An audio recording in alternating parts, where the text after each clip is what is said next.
Monday morning on the beautiful Goa Peninsula. There's a little spring lamb sat under the lamppost there. Today's one of those days where you're not really feeling it. It wasn't until like I'd been up for a good few hours and I had a coffee and had some food that I really felt like going out for a ride today. And to be honest, I don't blame my body either, because Saturday's session was massive. If you didn't see it, it was the indoor ride that I did. It was supposed to simulate like there or thereabouts, like the climbs in the Marmot Alps, which may or may not be happening for me this year, and it's a little bit devastating again because we were supposed to do it last year and then they postponed it, and then they postponed it this year, and now it's like I don't know if it's gonna happen. There's been like some correspondence. They have said that they could just, you know, allow locals to ride it, or it might just not happen. Check out this road. This is Welsh moor, which well, it is a Welsh moor. Could take a nice gravel bike across here somewhere, I bet.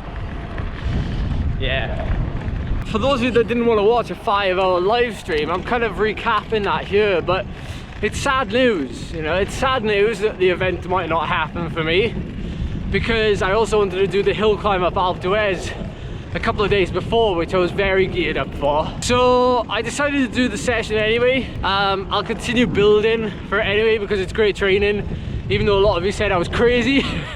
The stats from it really just show, I think, where I am at the minute in terms of my endurance and riding kind of at or just below FTP. I wasn't actually that far off my best ever 4-hour power, which was actually set during the stage of the 2017 Anpost Ras in Ireland.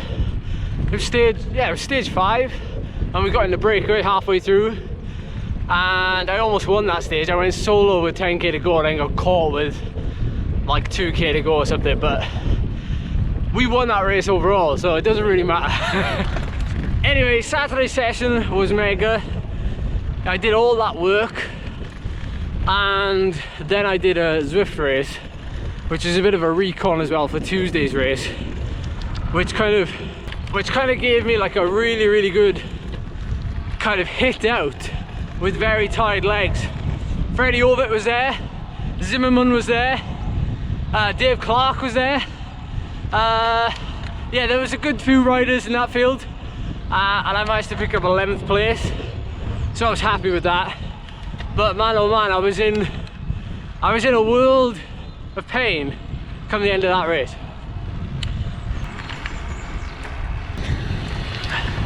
As you can imagine, after that race I had a massive pizza. It just had to be done. But yeah, things are looking good, I must say, for the Struggle Dales, which is an event that is technically going ahead, and that's going ahead at the end of May. So it's just over a month. I've got a lot of time trials that I've entered in the middle of May as well.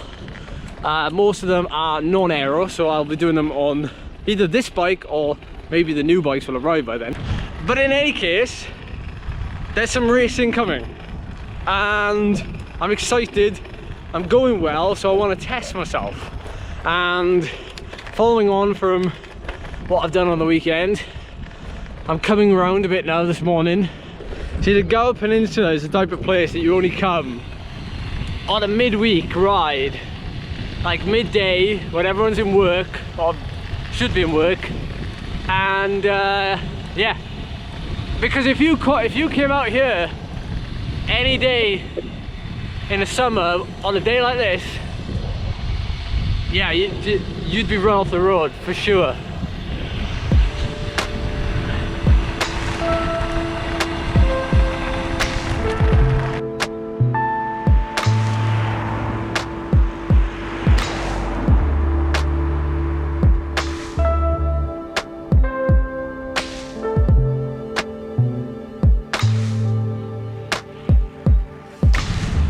road racing being back, there was a test road race event, I think, down Bristol way over the weekend, and it went very successful apparently. So that's good news. I see the Welsh time trial championships and the Welsh road race championships have been announced. Welsh road race championships take place on the 6th of June. I may or may not do it. You know, that and the Struggle Dales, which happens a week or two before, would be very good prep for the Marmot if it was to go ahead. That was the whole idea. And it all kind of depends on how things pan out now over the next month, on how I tackle the Struggle Dales, because I know quite a few of us from the community, that's you watching, have entered. So we may end up riding as a group and just thrashing it up the climbs and trying to get on the Strava leaderboard, or you know, we could just ride around it for a good laugh.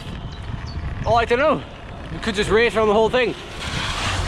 Oh, because of all the racing and all the things that are coming up in the next kind of 1 to 2 months, that's the way my training is going. That's the way that my training is looking and structured. So you're going to see a lot of like really hard days, lots of match burning, as they say. You're going to see lots of double days or potentially double sessions, like the one on Saturday with a big ride and then a race, or a big ride and then a time trial like I did on the Thursday before that, where I actually set a new FTP with tired legs. So, you know, things are going well if that is happening.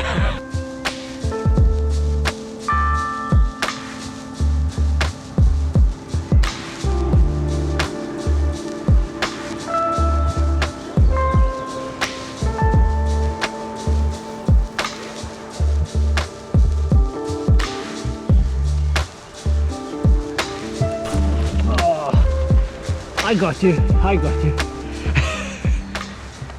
Steep one, that one, out of Park Mill.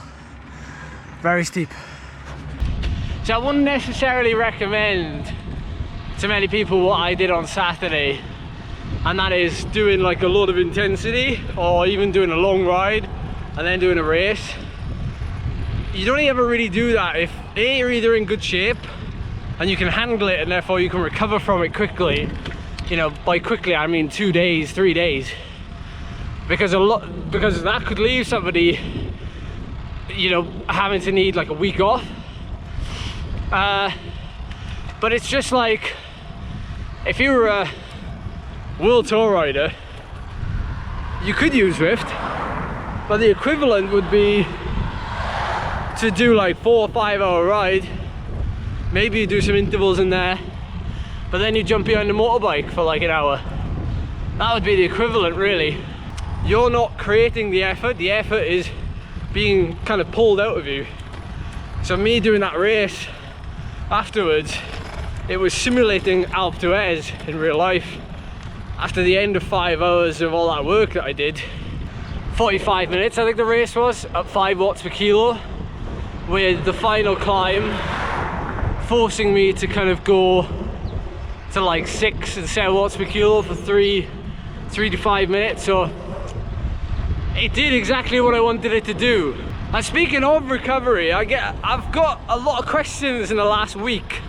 I think it's because I've been posting a bit more of my training rides, and like last week's video about my FTP with the 4x8 minute session, it seems like you're very interested in how am I able to do those sessions like often. How am I able to recover so well?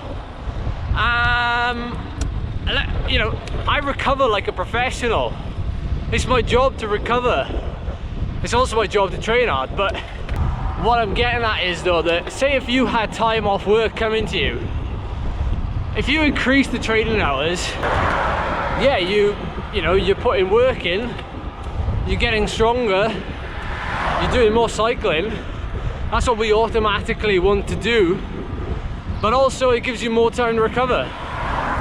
And if you left your training as it was, but was more focused on recovery while you were off work, you might still see the same improvement.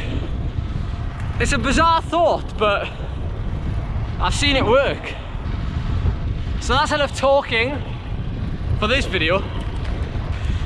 I'll see you some other time in the week. I hope you enjoy your bike riding. I'm going to enjoy mine.